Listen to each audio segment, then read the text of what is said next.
I'm Sarah. I've spent the last decade building a reputation as a high-end interior designer, specializing in making things look perfect even when the structure underneath is rotting.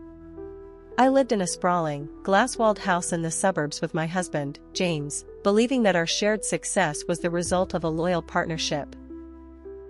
I thought our biggest challenge was deciding which marble to use for the kitchen island, but I was about to find out that James had been designing a completely different life behind my back.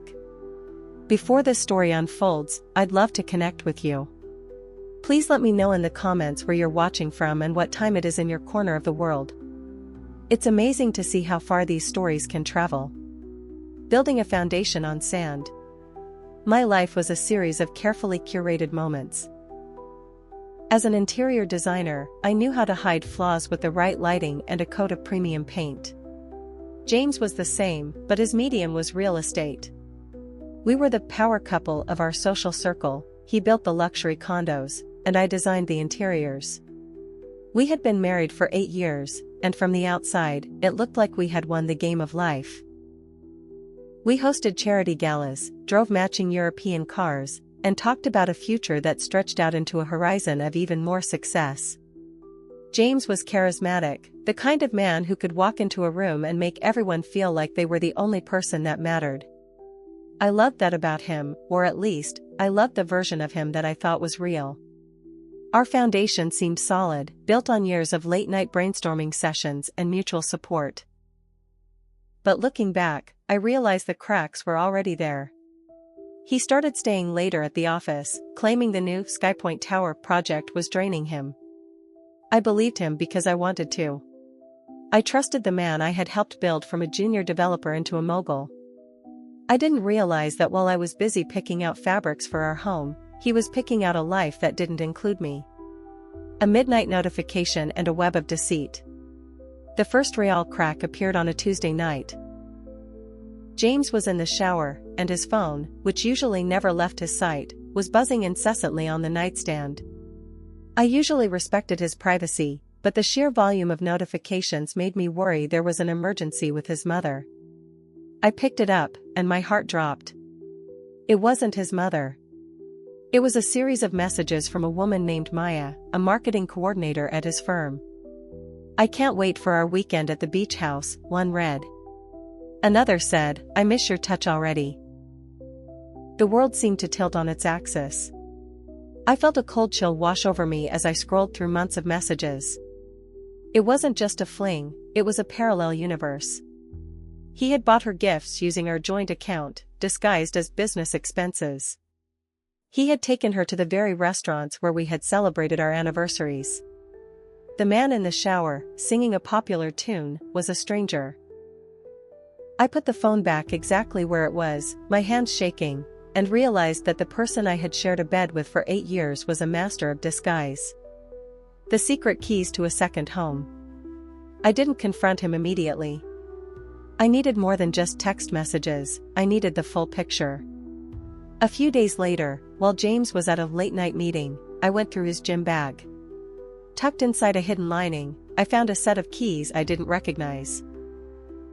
They had a keychain for a luxury apartment complex downtown, one of his own developments. I drove there that night, my heart hammering against my ribs. Using the key, I entered a penthouse unit that was officially listed as unoccupied. It wasn't unoccupied. It was fully furnished, with my designs. He had stolen my concepts, my custom furniture orders, and even my favorite scented candles to create a love nest for himself and Maya. Seeing my own hard work used to facilitate his betrayal was a different kind of pain. It wasn't just his infidelity, it was the theft of my identity and my professional passion. I stood in that living room, looking at a framed photo of them on the mantel, James looking just as happy as he did in our wedding photos, and I knew then that a simple divorce wouldn't be enough. The investigation, digital footprints and hidden bank accounts. I called the only person I could trust, my brother, Tom. Tom is a tech consultant and a genius with digital forensics. I told him everything, and within 24 hours, he had bypassed James's personal cloud and found the shadow bank accounts. James hadn't just been cheating on me, He had been skimming money from his investors and our joint holdings to fund Maya's lifestyle and this secret penthouse. Sarah, he's been moving hundreds of thousands, Tom told me, his voice tight with anger. He's been using your design firm's invoices to launder some of the furniture costs. This was worse than I thought. He wasn't just a cheater, he was a criminal, and he was using my business to cover his tracks. My friend Chloe, a professional event photographer, also helped. She managed to get photos of them together at the penthouse, providing the visual evidence I needed. We compiled a digital dossier that documented every lie, every stolen dollar, and every moment of his double life. I had everything I needed to destroy him, but I waited for the right stage, curating the perfect public downfall. The Skypoint Tower grand opening was the biggest event of the year. Every major investor, city official, and socialite would be there. James was the guest of honor, and he had insisted I be by his side to show off our perfect partnership. It was the perfect trap.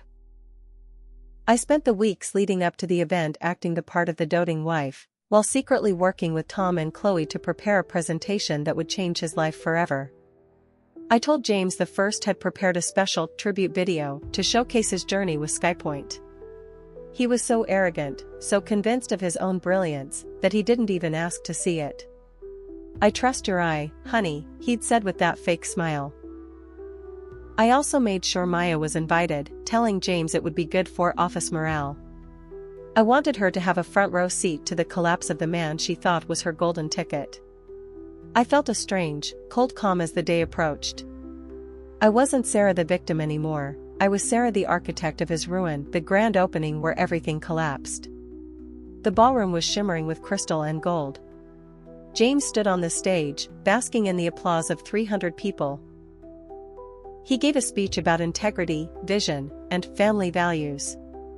When he finished, he turned to me with a flourish. "And now, my wonderful wife has a surprise for us all." The lights dimmed. The giant screen behind him flickered to life. It started with photos of our wedding, but after 10 seconds, the music shifted to a jarring, low bass. The screen split. On one side, a photo of James and me. On the other, Chloe's high-definition shots of James and Maya at the penthouse. Then came the bank statements, highlighted in red, showing the diverted funds.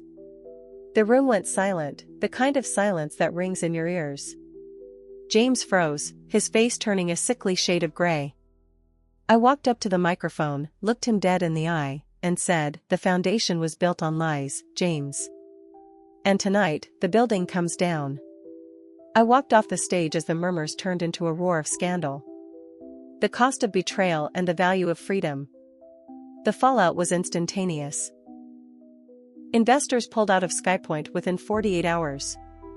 The police began an investigation into the financial discrepancies Tom had uncovered. James was disgraced, losing his firm, his reputation, and eventually, his freedom when the fraud charges stuck. Maya disappeared the moment the money dried up, proving exactly how much their love was worth. I filed for divorce the next morning. Because of the evidence of financial abuse and the prenuptial agreement he had violated through fraud, I walked away with the house and a significant portion of what was left of his assets. But the money wasn't the victory. The victory was standing in my own home, redesigned exactly how I wanted it, without a single lie hidden in the walls. I'm still an interior designer, but now I only work on projects that have a solid structure. James tried to build a life on sand, but I'm the one who survived the collapse.